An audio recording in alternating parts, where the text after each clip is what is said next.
Hi everyone, welcome back to another YouTube video. Now you can probably see by these cornflower dancing around in front of me here, it's quite a breezy day in the field today.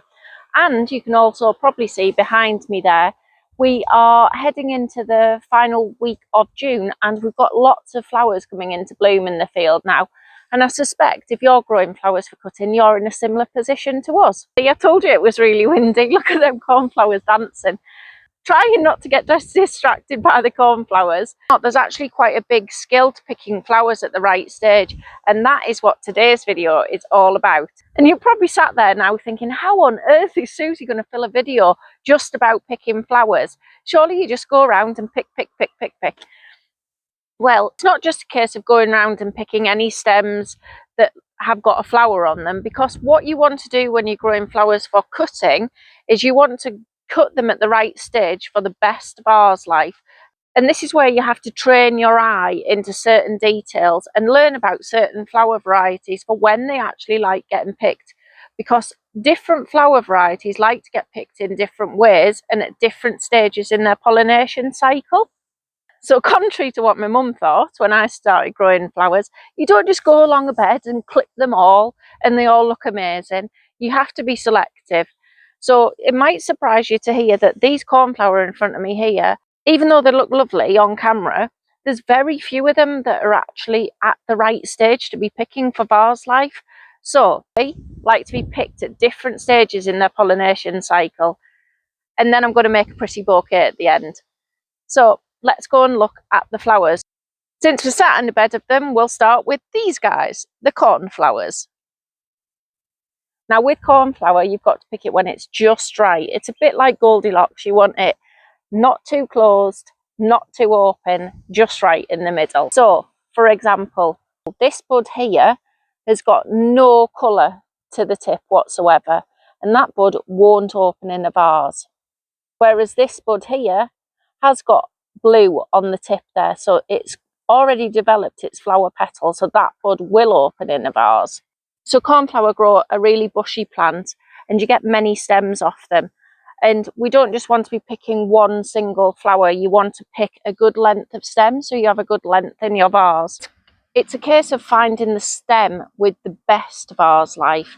So for example, this bud here has gone too far over. You can see that the flower's finished. So that might seem obvious, but probably less obvious is this flower stem here. Now if you look carefully in the middle, you can see that it's all been pollinated, so that flower has already started to produce seed. And what we're actually looking for is something like this flower here. It's a lot tighter in the middle, which tells me that it's only just opened in the last day or so. So this flower will have a lot less vase life than this flower. So you need to bear in mind when picking your stems that if a stem has a flower like this on it, this flower will already have started to send signals through the plant stem that these petals have served their purpose and it doesn't need to produce flowers anymore because it's already started to produce seed. Flower stem is on its way to sending those signals and has started to set seed, so you'll probably get a couple of days vase life out of that before the petals start to fade like this one. And this one is what we're actually looking to pick. And the next plant that we're going to look at for its pollination stage and when it likes to be picked is this, which is Achillea, or commonly known as yarrow. So Achillea is different from the cornflower in that it doesn't like to be picked when it's just freshly opened, and it won't condition well if you pick it when it's just opened, and you'll find that its head will wilt as well. It actually likes to be picked when it's been pollinated. So there's a few ways that you can see this. With Achillea, you have to look quite closely at the flowers, and it takes time to actually train your eye into seeing what stage of development Achillea is. And the perfect stage, like I say, is when it's been pollinated. So I'll show you a close-up of a few of these stems now, and I'll explain to you what stage in their flowering they're at. And more importantly, which ones are perfect to pick. Lucky me, I found the perfect clump of Achillea here to explain what I mean. So this here is Achillea before the flowers come out. So this is it in bud. Then it moves on to this stage here. where you can see there its tiny flowers are just starting to open. Now, given what I've just said about the cornflower, you might think that's the best stage to pick this Achillea at. Sorry about that rude bit of Amy there that keeps jumping into shot. It's very windy here. But neither of these two are the best stage to pick Achillea at, and it'll just be so difficult to condition this stem. Likewise, this one here, you can see it has fully opened in the centre, but round the outsides there, it's not opened at all. So that one would be a struggle to condition. So this mix here is summer pastel, so we've got some pink down here as well. So you can see there, in bud, just starting to open. This one's just starting to open. This one has opened, but this is what we're looking for here. You can see if you look really closely in the centre there, the colour's just starting to fade off. So all these flowers have been fully pollinated, and this is the stage to pick your Achillea, because it'll actually be a whole lot easier to condition. It'll last a lot better in a vase if you pick it at that stage, believe it or not. And then finally, quite handily, also in the same bed as the Achillea, we're going to look at Cinnaglossum. So the common name for Cinnaglossum is Japanese forget-me-not. And this variety here is Miss Marilyn, which is a new variety to us this year. It's just got such a gorgeous colour to it. So we also grow Mystery Rose and the bright blue variety, which is called Fimbert. But any Cinnaglossum, no matter which one you're looking at, wants to be cut at a stage further even than the Achillea likes to be cut at. These guys actually like to be cut at a stage when they've begun to set seed. So Cinnaglossum flowers up the flower stem. So this here would have been the first flower to come out, and then this one, and then this one, and then this one, and then finally it gets to this top side here where it's currently flowering. So given that situation, if we look at the bottom flowers here now, these have actually started to set seed. That's the seed inside them there. But that means that this flower stem now will condition happily.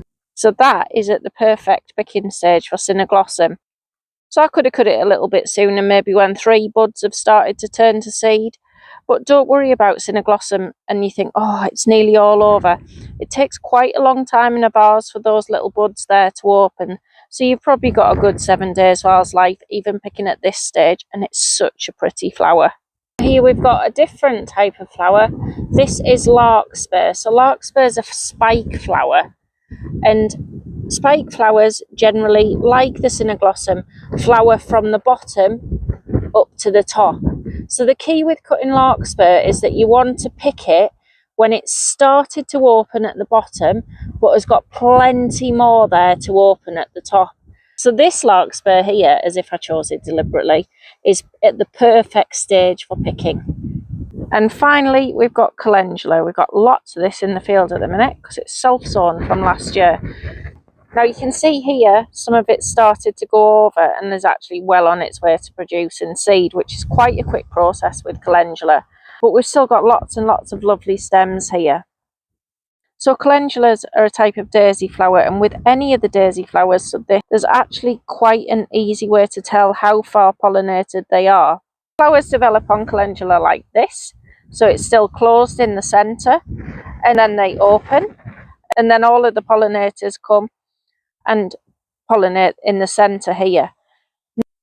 And then once they've been fully pollinated, like that, the petals have served the purpose, and you can see the plant sends a signal up and says, we're done with those petals now because we've attracted a pollinator, we've been pollinated, and now we don't need them anymore because we want to put all our energy into producing seed.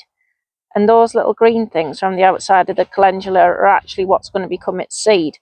So for us, when it comes to picking for vase life, we obviously don't want to be picking at this stage here because that would be pointless. But what we want to do is make sure we're getting the best vase life possible from our flowers. So the key thing to do is look into the centre. So you can see here that it's really tight in the centre here.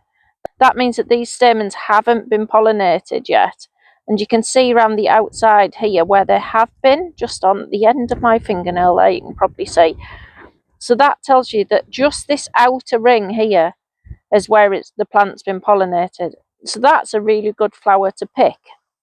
By comparison, if we look at this calendula here, right in the middle there, you can see how everything's risen up because that's all now been pollinated. So this flower is, even though it looks beautiful, is well on its way to starting to turn to seed. So that wouldn't be the ideal flower to pick.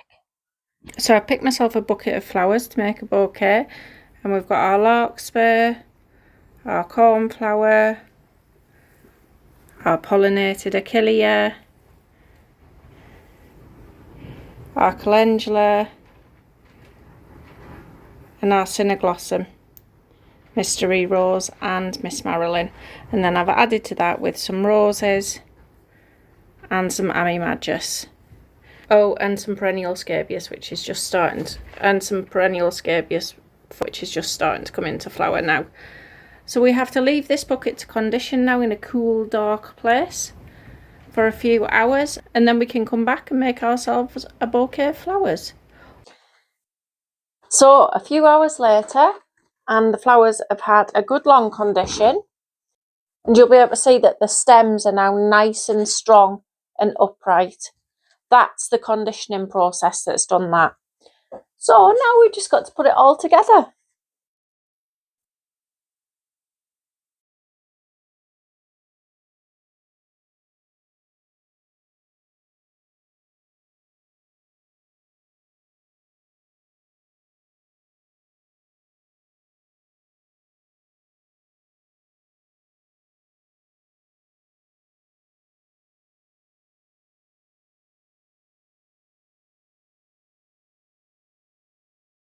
And there we have it. All the flowers were picked from the field fresh this morning, conditioned during the day, and this evening I've just made myself up this nice bunch so that I can take them home and put them in a vase.